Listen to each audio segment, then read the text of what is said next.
Olá, tudo bem? Quero compartilhar um pensamento com vocês. Eu estava pensando hoje um pouco sobre o que é ser cheio do Espírito Santo. O que é ser guiado pelo Espírito Santo. Muitas vezes nós somos tentados a achar que ser guiado pelo Espírito Santo é ter um poder sobrenatural para que a gente tenha facilidade de realizar a nossa vontade. Tudo aquilo que a gente quer, né? A gente vai ser o Power Ranger. A gente vai fazer tudo que a gente quer mais rápido e mais fácil. E eu estava meditando nisso e eu acho que ser guiado pelo Espírito Santo não é necessariamente isso. Pelo contrário, eu acho que é justamente o contrário disso. Como assim, Lucas?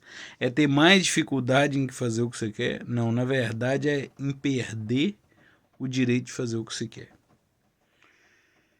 Se você for ver na Bíblia, Elias fez o que ele quis. Depois que ele orou e fogo caiu do céu, Jezabel ameaçou ele de morte e ele fugiu. No meio do caminho ele pede para morrer. Jesus deixa Elias fazer o que ele queria. Ele foge e vai para o Carmelo. Na hora que ele chega lá, o que Jesus fala? Deus fala com ele: volta para trás agora.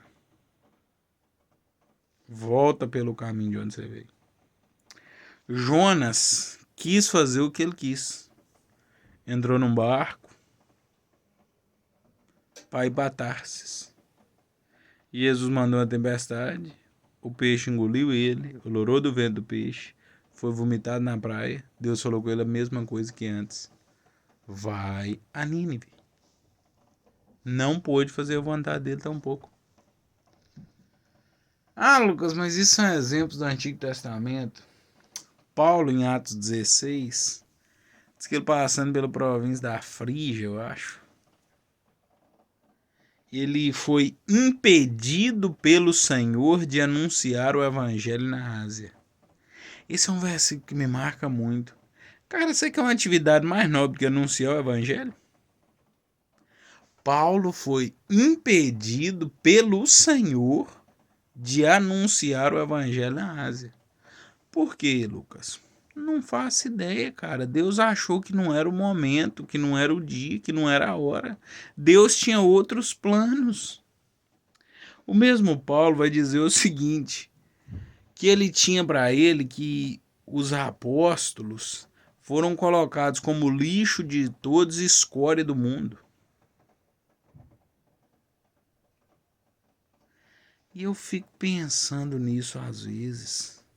Ah, Lucas, então aqueles que têm um chamado têm que ser desvalorizados? Não, Paulo defende o contrário disso. Mas pegando esse versículo de Atos 16, não sei se é o versículo 5 ou 6, ele foi impedido pelo Espírito Santo de pregar o evangelho na Ásia. O texto vai continuar dizendo que ele teve um sonho que um varão da Macedônia aparecia para ele e falou assim: passa a Macedônia e ajuda-nos. Então ele foi para Macedônia e começou a anunciar o evangelho. Qual que é o X da questão? Ser cheio do Senhor e ser guiado pelo Senhor, talvez, é eu aprender a ouvir o Senhor. É eu aprender que a vontade dele tem que prevalecer sobre a minha. Ah, Lucas, mas eu quero fazer uma coisa nobre, eu quero trabalhar para Deus.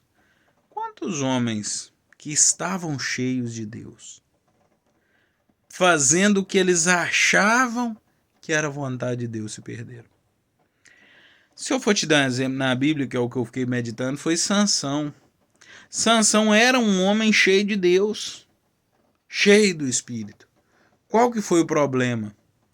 Ele começou, estando cheio do Espírito, não fazer a vontade do Espírito, não fazer a vontade de Deus. Ele começou a fazer a vontade dele. Ele quis pegar a mulher estranha e foi pegar a mulher estranha. Ele quis comer mel da carcaça, foi comer mel da carcaça.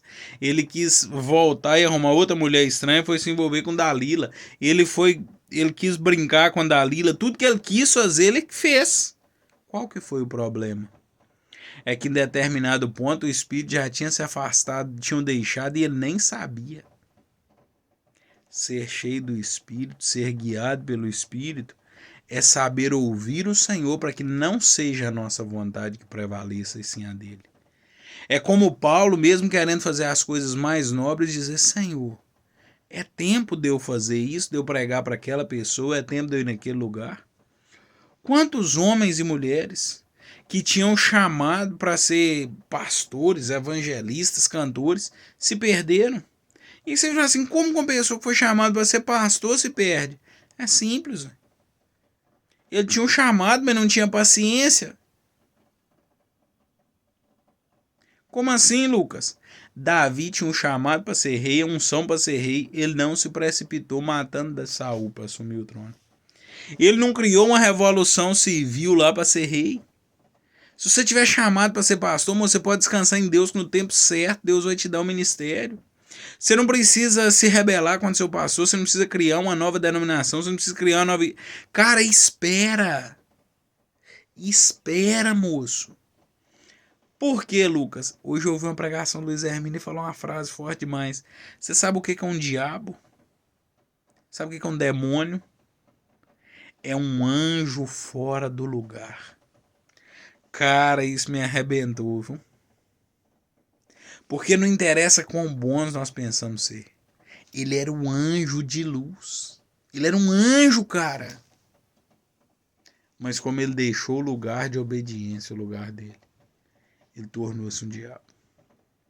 Que nós sejamos cheios do Senhor. Que nós sejamos guiados pelo Senhor. Que nós aprendamos a consultar ao Senhor se é tempo ou não para cada coisa. Porque a Bíblia diz que é um tempo determinado.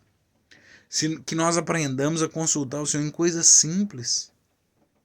E estando cheios, nós não nos tornemos rebeldes como Sansão, que mesmo cheios, decidiu fazer só a sua vontade. Porque Deus não vai te impedir de fazer a sua vontade. Ele não é um arrombador de corações. Ele sutilmente bate a porta. Talvez eu dizer, Lucas, mas eu já abri a porta, eu já aceitei o Senhor.